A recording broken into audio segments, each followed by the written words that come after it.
Good morning and welcome to Sports Recap on Hills TV. I am Memo Cynthia Asoya. And the smiles continue for every African as we saw Morocco progress to the next round, talking about the quarterfinals of the FIFA World Cup in Qatar. I am Daniel Obasi.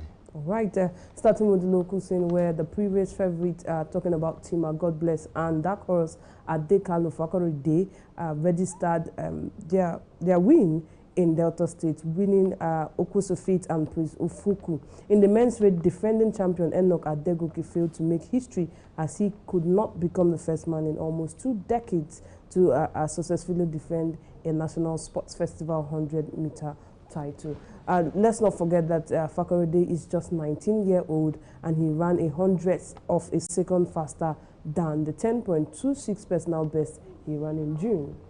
Like you said, I've always been saying this, the sports festival going down there in Asaba, even though we know Delta have left everyone behind with the way they've gotten the gold medals and even over 100 medals in total. And then it has been amazing, most especially because this is one of the biggest where we see athletes have over 13,000 athletes already in Delta State competing and doing at their various states proud. But one fascinating thing about all of this is the fact that this athletes are making us proud. They are breaking records. We've seen, just like you said, as 19-year-old Fakorede already making ourselves proud, making our own state proud, and even making Nigeria, because in the build-up for Paris 2024, we are supposed to see something amazing. We saw this year go well for us, and I just tell you, with what we are seeing in Delta, definitely 2024 Paris Olympics would also be amazing. All right, we hope for that as we move on. Still the Delta 2022, where the Minister of Youth and Sports Development, talking about Sunday Diary, says there are 6 states who are bidding to host the next National Sports Festival in 2024. Adari stated this after watching a gymnastic competition in the multi-purpose indoor sports hall of the Stephen Keshi Stadium, Asaba, at the ongoing 21st National Sports Festival. Dari added that confirmed the Tony Nelson-led committee responsible for picking the next host will submit their report on Friday.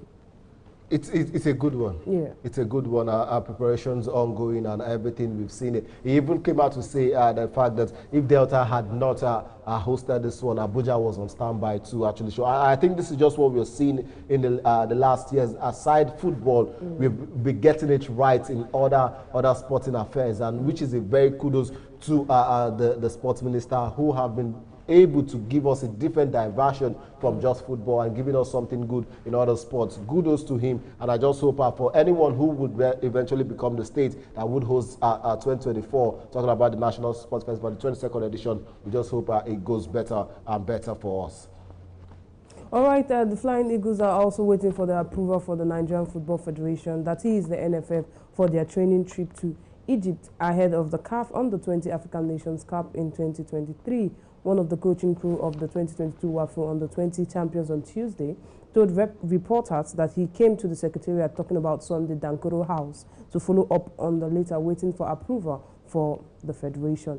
Ladan Boso's side started preparations for the biennial competition in Abuja last week on Monday. I think, like I said, preparations on early. We saw what happened also in cricket. We saw the Yellow Greens started preparations in Ibadan before they went on to Zimbabwe. From Zimbabwe, they had to go to Rwanda. You see how they've been able to get the results right. The first game, the second game. It shows what it is. And I think for the Ladan Boso side, they've been in Abuja since last week Monday, preparing, getting everything right, and hoping that they can be able to make the trip to go down to Egypt. The competition is starting on February 18th, and hopefully they get to acclimatize with the weather and everything. But for me, I think the only problem we've always done is the fact that we've always gotten it right on the youth level. On the 20, we are the highest that I've actually won the Under-20 African Cup of Nations. We won it 7 times. So when it comes to the youth level, we do well. There is no doubt that I know they would do well in Egypt from the 18th of February. But the problem has always been the transition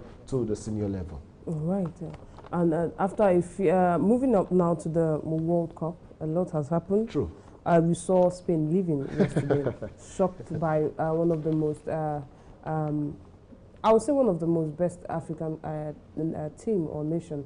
Talking about Morocco, it's one of the North African best team there. After a fierce 123 minutes of the game time at the Education City Stadium in Qatar, Morocco did the impossible to defeat 2010 World Cup winners Spain 3-0 on penalties. In a fabulous performance, Morocco's goalkeeper Yassine Bono saved all 3 penalties from the Spanish side, and of course Morocco for the first time advanced to a World Cup quarterfinals. Achraf Hakimi struck the decisive penalty in a shootout to send Morocco into the World Cup quarterfinals for the first time on Tuesday, as the African side stunned Spain after a goalless draw.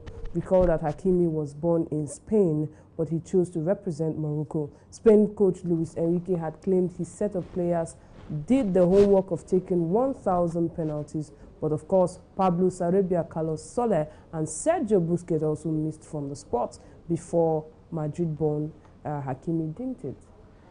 1,000 penalty practice all came to nothing yesterday. Would you say that this has to do with the non-experience of the young players? That team has an average of 24 years or 22 to 23 years, everyone there except for Sergio Busquets, who is up to 32 or 30. I would agree with you to an extent in terms of experience. These guys, the Spanish guys, are very, very young. Yeah. And then when at that point when it started going on into extra time, you would tell that experience now would definitely come, because the pressure was now on these young lads. They've not amassed this kind of pressure ever in their career. Now getting to that point in one of the biggest showpiece in football, definitely they would tremble, they would shiver, and we saw what happened to them yesterday. Now for Spain, like you said, young boys trying to do what they know how to do. They do it well with their clubs. But when it comes to the countryside, the national team, it's a different ball game entirely. Young players and all of that. But for Morocco, also congratulations to them. Just like you said,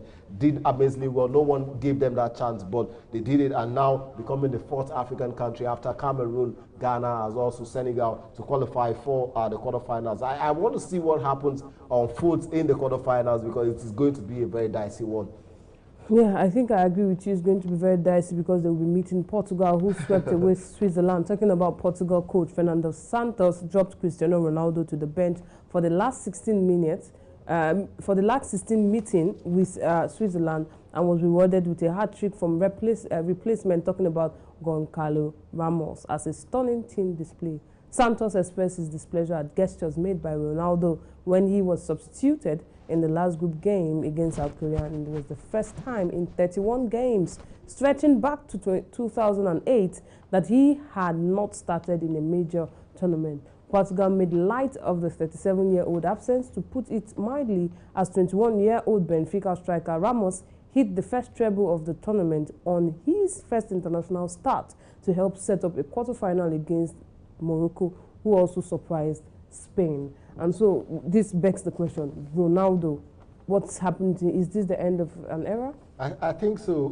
Then someone said, no Ronaldo, no problem. We are flying. Portugal is flying, and they are into the quarterfinals. I think for me, Ronaldo has lost the touch. He has lost that sense that would probably put him right there. And someone also said he should have left when the ovation was very, very loud. He should have left, or he would have resigned.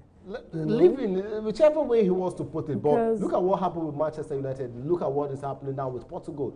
Leaving when the ovation is loud would have been the best for this 37-year-old. But look at what it has been resulted to coming from the bench in a knockout game. Come on. It speaks, I probably might say, him going to Al Nassr in Saudi Arabia, gets the money, everyone forgets Ronaldo, and then probably we move on to the next chapter, the Kylian Mbappe's, the Gavi, the Ansu Fati's, the Foden, the Jamal Musiala. So that's what I think everyone is guaranteeing that, okay, fine, this is also the last World Cup for Lionel Messi. So probably when he does that, he goes to the MLS, and then, okay, we probably might just forget him and all of that, and then we see a new era is being born, the Kylians and all of that. So I think that's just what is going to happen. But I felt Cristiano Ronaldo has overstretched this thing, and I think he just overdid it for me personally. All right, let's also tell you that Brazil's great Pelé is in great condition. Yes, says these doctors in Sao Paulo that the 82-year-old was admitted last Tuesday, and he has reassured fans that he is in a great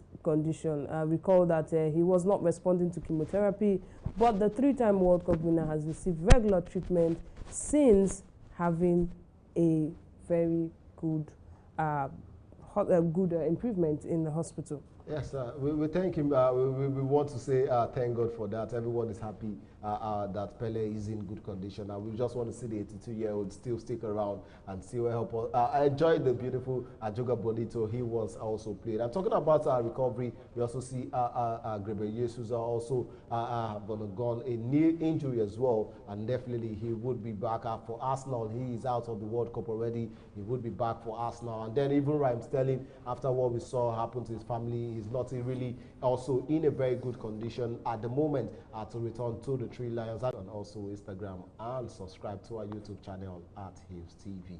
I am Daniel Obasi. Thank you for watching.